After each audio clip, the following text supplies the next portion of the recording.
नमस्कार दोस्त, मैं शिव कुमार यादव आपके बीच। आज हम पढ़ेंगे जैन धर्म से संबंधित दूसरा वीडियो।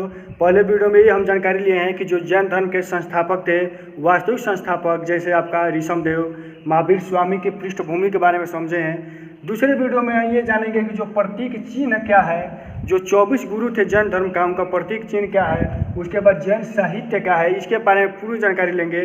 जैसे जैन धर्म को 2 भागों में बांटा गया, उसके बारे में पूरी जानकारी लेंगे। तो सबसे पहले जो प्रतीक चिन्ह है, तो जो महत्वपूर्ण है, जैसे आपका शुरू का जो ऋषभदेव, क्योंकि इन्होंने संस्थापक थे जैन धर्म का, तो इनका प्रतीक चिन्ह साढ़ है। याद रखें, साढ़ या बैल बोल सकते हैं। उसके बाद दूसरा का गुरु आपका अजीतनाथ, याद रखें अजीतनाथ, इनका जो है कि आपका हाथी है, हाथी इनका जो है तो प्रतीक चिन्ह है। अब 23वां गुरु पारसनाथ, तो इनका सर्प है।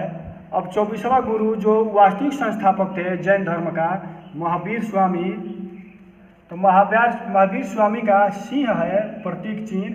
तो क्योंकि शुरू का हम 2 ले लिए हैं, अंत का 2 ले लिए हैं, जो ये महत्वपूर्ण है, इन्हीं के बारे में ज़्यादातर कंपटीशन पूछता है। अब क्या है कि जो जैन साहित्य है, तो जैन साहित्य का जो सिद्धांत है टोटल 44 है, इसको याद रखें, टोटल 44 है। तो इन 44 को आगम बोला जाता है। अभी कहीं कंपटीशन पूछा जाता है कि जो जैन धर्म का जो साहित्य का सिद्धांत टोटल कितना है, तो 44 है, तो उसको आगम कहा जाता है। जैसे सिद्धांत में जैसे आपका अंग 12 है, उपंग आपका जो है कि 12 है, और मूल सूत्र 4 है, अन्य मिला करके ये 44 है, जिसको आगम कहा गया है। तो इसको याद रखना है। और सबसे महत्वपूर्ण बात ये आता है कि जो भगवती सूत्र है, इसको खास कर याद रखना है, क्योंकि अगले वीडियो में हम पढ़ेंगे कि जो 16 महाजनपदें हैं, तो ये भगवती सूत्र में जो जैन धर्म के जो भगवती सूत्र है, तो उसमें आपका जो है 16 महाजनपद का व्याख्या मिलता है। याद रखें, अगर बुद्ध धर्म में बताया जाए तो बुद्ध धर्म में अनगुत्तर जो निकाय है, तो उसमें 16 महाजनपदों का जानकारी मिलती है। याद रखें, जैसे अगर बौद्ध धर्म का अनगुत्तर निकाय में 16 महाजनपदों का आपका जानकारी मिलती है। लेकिन जो है कि जैन धर्म में भगवती सूत्र से 16 महाजनपदों का ये प्रसिद्ध है, इसको याद रखें। 16 महाजनपदों का आपका व्याख्या मिलता है।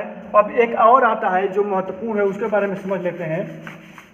एक आता है अल्पसूत्र, एक अल्पसूत्र आता है। तो अल्पसूत्र के बारे में हम समझ लेते हैं।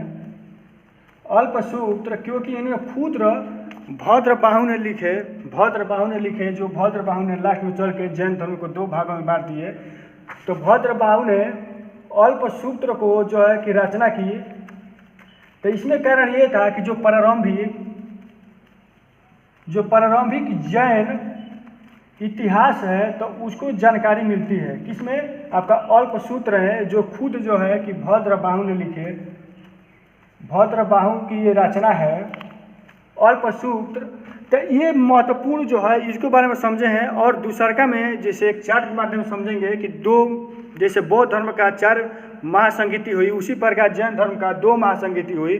तो उसी 2 महासंगीति में, पहले ही संगीति में इसको 2 भागों में बांट दिया गया। तो एक चार्ट के माध्यम से कैसे 2 भागों में बांट दिया गया, तो सबसे पहले थोड़ा शुरू के बात ले लेते हैं। क्योंकि महावीर स्वामी ने जो 12 वर्ष की उम्र में इन्होंने जिम्भिका जो ग्राम में इनका ज्ञान प्राप्त हुआ, यानी टोटल 12 वर्ष इन्होंने तप करने के बाद, यानी 42 वर्ष के उम्र में, तो जब ज्ञान प्राप्त हुआ तो उस समय एक संघ की स्थापना की। याद रखें, संघ की स्थापना की। तो इस संघ में टोटल 11 अनुयायी शामिल हुए, 11 अनुयायी शामिल हुए। तो उस संघ को तो है कि गणधर बोला गया। याद रखें, गणधर बोला गया। अगर कंपटीशन में यही पूछा जाता है कि जो संघ का जो पूर्णतः नाम था वो क्या था, तो वो गणधर नाम था। इसमें टोटल 11 अनुयायी शामिल थे। तो 11 अनुयायी इसलिए शामिल थे कि जो है कि जैन धर्म के प्रचार करने के लिए। लेकिन 468 ईसा पूर्व में जब महावीर स्वामी का पावापुरी में मृत्यु हो जाती है, तो उसके बाद ये जो संघ का अध्यक्ष जो है सरधमन ने की, याद रखें, सरधमन ने की। इस अध्यक्ष जो गणधर का जो अध्यक्ष जो है कि सरधमन ने की, लास्ट में चल करके इसमें विद्रोह हो गया। तो विद्रोह होने के बाद जो पहला जैन संगीति हुई, इसको याद रखें, आपका 14वीं ईसा पूर्व यानी 14वीं शताब्दी ईसा पूर्व में जो चंद्रगुप्त का शासनकाल था, चंद्रगुप्त मौर्य का शासनकाल था, तो उस समय पाटलिपुत्र में प्रथम जैन संगीति हुई। तो उसमें अध्यक्ष जो है कि आपका स्थूलभद्र बने, क्योंकि स्थूलभद्र ने ही जब 2 भागों में बांटा गया तो इनका एक अध्यक्ष बनते हैं श्वेतांबर, यानी 2 भागों में बांटा गया तो श्वेतांबर, एक जो है कि दिगंबर, इसको याद रखना है। तो श्वेतांबर का मतलब ये था कि इसमें नियम ये था, जिसे आपका बौद्ध धर्म में भी 2 भाग में बांट दिया गया। तो सेम टू सेम वही है कि एक भगवान को मानने वाले थे, एक भगवान को नहीं मानने वाले थे। जैसे महावीर स्वामी को श्वेतांबर में भगवान के रूप दिया गया और दिगंबर में जो है कि इनको एक महापुरुष के रूप दिया गया। तो इसके बारे में हम समझेंगे, थोड़ा इसके बारे में समझ लेते हैं। जो दूसरा जैन संगीति हुई, अब क्या है कि पहला जैन संगीति हुई, उसके बाद लगभग 900 वर्ष बाद दूसरा जैन संगीति हुई। वो क्या हुई, वल्लभी जो है कि गुजरात में हुआ, ठीक है, वल्लभी गुजरात में हुआ। तो ये जो है कि 512 ईस्वी में हुआ। ये क्या है कि ये 4वीं शताब्दी ईसा पूर्व में हुआ, लेकिन ये 512 ईस्वी में हुआ। तो इसमें अध्यक्ष कौन थे, इसको समझ लेते हैं। क्षमा श्रवण, याद रखें, क्षमा श्रवण ने इनका अध्यक्ष थे। अब इसको 2 भागों में बांटने का जो नियम था, इसको हम जो श्वेतांबर और दिगंबर, ये दोनों के बारे में पूरी विधिवत समझ लेते हैं। श्वेतांबर और दिगंबर, याद रखें, दिगंबर, तो इन दोनों के बारे में पूरे विधिवत रूप से हम समझेंगे कि हमको दिक्कत नहीं होगा, पूरे अच्छे तरीके से हम समझ जाएंगे। तो श्वेतांबर का मतलब ये था कि जो सफ़ेद यानी श्वेत वस्त्र पहनना है, याद रखें, श्वेत वस्त्र पहनना। इसमें जो है कि नग्न, याद रखें, नग्न रहना, क्योंकि जो दिगंबर का जो इसमें आपका भद्र बाहु, इसमें आपका स्थूलभद्र, याद रखें, इसका संस्थापक जो है कि श्वेतांबर का स्थूलभद्र और दिगंबर का संस्थापक भद्रबाहु। तो भद्रबाहु का नियम ये था कि जो महावीर स्वामी ने जो उपदेश दिए हैं उसी के दिशा अनुसार चलेंगे, यही उन्हीं के दिशा निर्देश का मतलब दिगंबर हो गया। और ये श्वेत वस्त्र पहनने का मतलब कि श्वेतांबर हो गया। तो इसको पूरी जानकारी हम लेंगे। तो भद्रबाहु का नियम ये था कि जो महावीर स्वामी ने जो उपदेश दे दिए हैं उसी उपदेश में चलेंगे।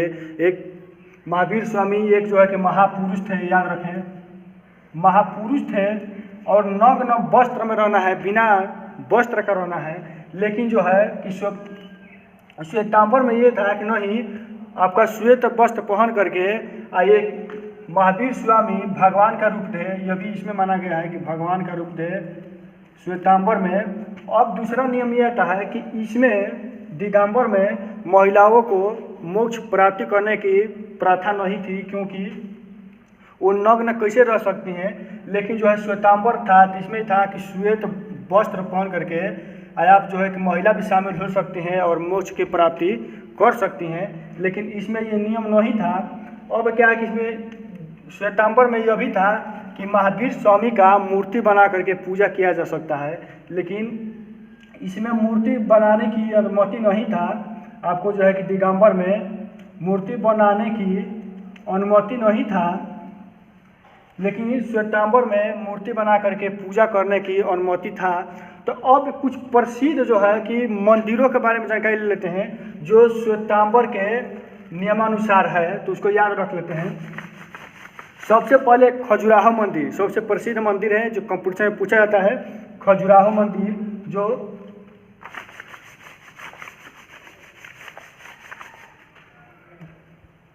श्वेतांबर के नियमानुसार जो प्रसिद्ध मंदिर है, जो जैन मंदिर है, उसके बारे में समझ लेते हैं। जैसे खजुराहो के प्रसिद्ध मंदिर जो कि आपका मध्य प्रदेश में है, याद रखें, मध्य प्रदेश में है खजुराहो का प्रसिद्ध मंदिर। तो इसको याद रखें, ये हिंदू प्लस जैन धर्म से संबंधित है। याद रखें, जैन धर्म से संबंधित है। इन्होंने चंदेल वंश ने, जो चंदेल वंश के शासक थे, याद रखें, चंदेल वंश के जो शासक थे, इस जो है कि खजुराहो मंदिर को बनवाए थे। तो ये जो है कि प्रसिद्ध जो है कि जैन धर्म एवं हिंदू धर्म से संबंधित है। दूसरा मंदिर आता है, वो मंदिर आता है माउंट आबू। इसको याद रखें, माउंट आबू जो दिलवाड़ा राजस्थान में है। इसको याद रखें, राजस्थान में है। तो इसको जो है कि बीमल शाह इन्होंने बनवाए थे। दिलवाड़ा जो माउंट आबू जो पर्वत दिलवाड़ा मंदिर है राजस्थान में है, यह भी प्रसिद्ध है, यह भी जैन धर्म से संबंधित है। तो इसको जो है कि बीमल शाह ने बनवाए। और सबसे महत्वपूर्ण जो है कि उसको समझ लेते हैं, श्रवण बेलगोला, याद रखें, जो कर्नाटक में है। ये प्रसिद्ध मंदिर है क्योंकि यहाँ एक बहुत प्रसिद्ध एक बाहुबली की मूर्ति है, बहुत भयानक बाहुबली की मूर्ति है, जिनको जो है कि हर एक 12 वर्ष में एक माहिष्मती से पूजा होता है। हर एक 12 वर्ष में एक माहिष्मती का पूजा होता है। तो ये मंदिर का निर्माण जो है कि चामुंडा, याद रखें, चामुंडा राय ने करवाया था इस मंदिर का। क्योंकि जो आपका पिक्चर जो बाहुबली है, इसमें थोड़ा उसका जिक्र किया गया है कि जो माहिष्मती का पूजा होता है हर एक 12 साल में, तो इसका भी जिक्र किया गया है। तो ये हमारा चैप्टर था। अगला वीडियो में पढ़ेंगे कि जो 16 महाजनपद है उसके बारे में समझेंगे। अगर वीडियो अच्छा लगा हो तो इसको शेयर और सब्सक्राइब